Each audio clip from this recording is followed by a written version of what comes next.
Selamat datang saudara-saudari. Hari ini kita mau mendengar 2 Korintius babak ke-11. Paulus dan rasul-rasul palsu. Benarkah aku bersikap agak bodoh sedikit? Boleh, bukan? Aku mengambil berat tentang kamu, seperti Allah pun mengambil berat tentang kamu.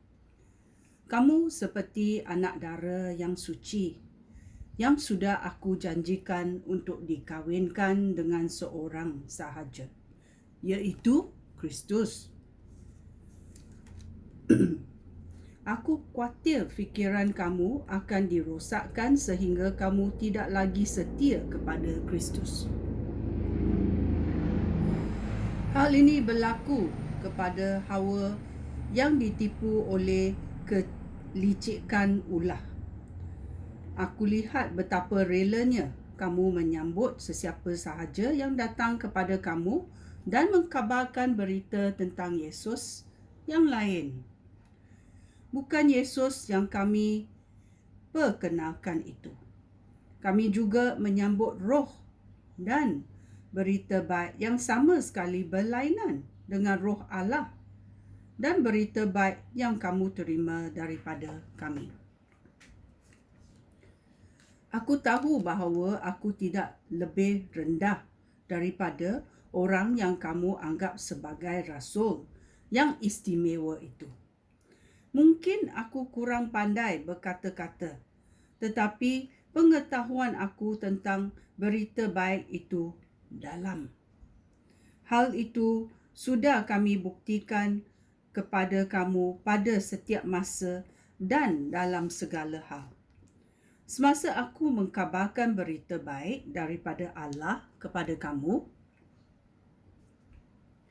aku tidak meminta bayaran apa-apa pun. Aku merendahkan diri supaya kamu ditinggikan. Adakah hal ini suatu kesalahan? Pada masa aku melakukan pelayanan di kalangan kamu, aku dibiayai oleh jemaah lain. Boleh dikatakan aku ini seperti merompak jemaah itu supaya dapat menolong kamu.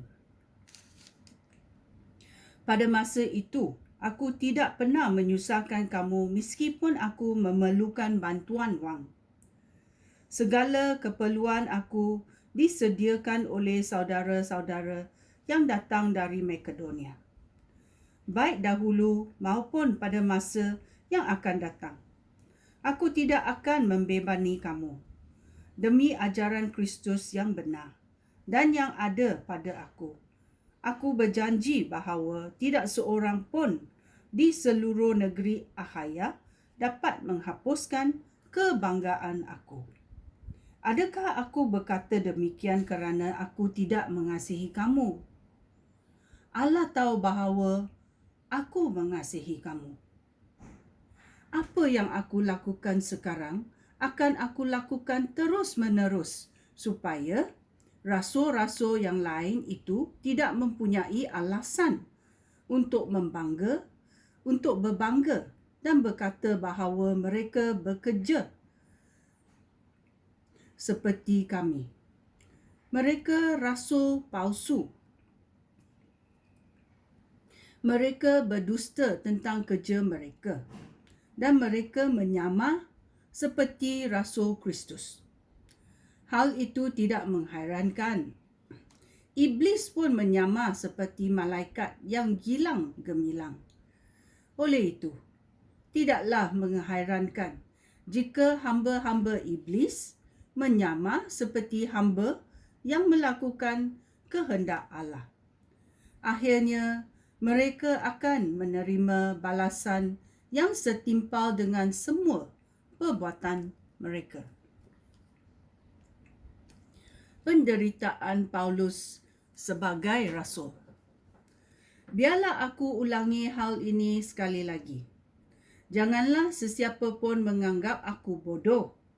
Tetapi jika kamu tetap menganggap aku ini bodoh, benarkah? Benarkanlah aku yang bodoh ini berbangga sedikit. Aku tidak mengikut perintah Tuhan apabila aku berbangga seperti ini. Aku bersikap seperti orang bodoh. Tetapi kerana banyak orang berbangga dengan tujuan duniawi, aku pun mahu berbangga. Kamu menganggap diri kamu bijak. Oleh itu, kamu bersabar terhadap orang bodoh. Kamu membiarkan mereka memperhambakan kamu atau merugikan kamu atau memerangkap kamu atau menghina kamu ataupun menampar kamu. Aku malu mengaku bahawa kami tidak berani berbuat demikian. Jika orang berani membanggakan sesuatu, aku pun berani. Aku ini bercakap seperti orang bodoh. Adakah mereka orang Ibrani? Aku pun orang Ibrani. Adakah mereka orang Israel? Aku pun orang Israel. Adakah mereka keturunan Abraham? Aku pun keturunan Abraham. Adakah mereka hamba Kristus? Mungkin kedengarannya aku ini gila. Tetapi aku ini hamba yang lebih baik daripada mereka. Aku bekerja lebih keras. Aku lebih sering dipenjarakan. Aku lebih sering disesah. Dan aku kerap kali menghadapi maut. 5 kali aku disesah orang Yahudi dengan pukulan cambuk 39 kali.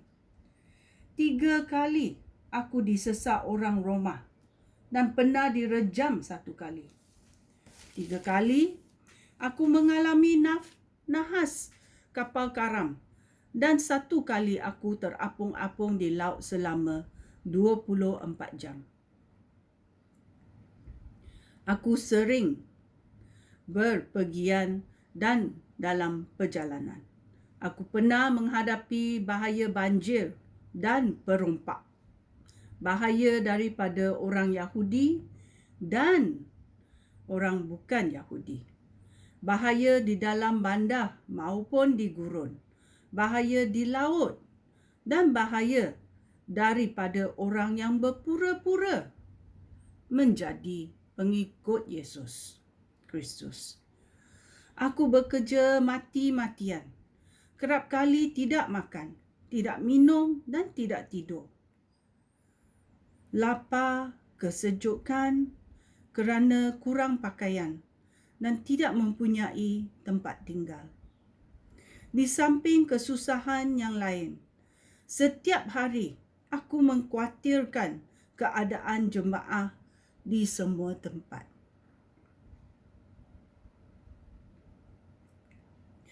Apabila seseorang lemah, aku berasa lemah juga. Apabila seseorang berdosa, aku juga bersedih hati. Jika aku mesti berbangga, aku akan berbangga dengan hal-hal yang menunjukkan kelemahan aku. Allah, Bapa Tuhan Yesus, tahu bahawa aku tidak berdusta. Terpujilah namanya selama-lamanya. Ketika aku di Damaskus, Gubernur yang dilantik oleh Raja Aretas memerintahkan askar-askarnya menjaga pintu kota untuk menangkap aku. Tetapi dengan sebuah keranjang, aku dihulurkan ke bawah melalui suatu lubang pada tembok kota. Demikianlah aku menyelamatkan diri daripadanya. Ya. Ini adalah pengalaman-pengalaman yang dihadapi oleh Paulus. Dan dia juga memberitahu rasul-rasul palsu bekerja macam mana. Ini adalah 2 Korintius babak ke-11. Ya. Terima kasih. Shalom.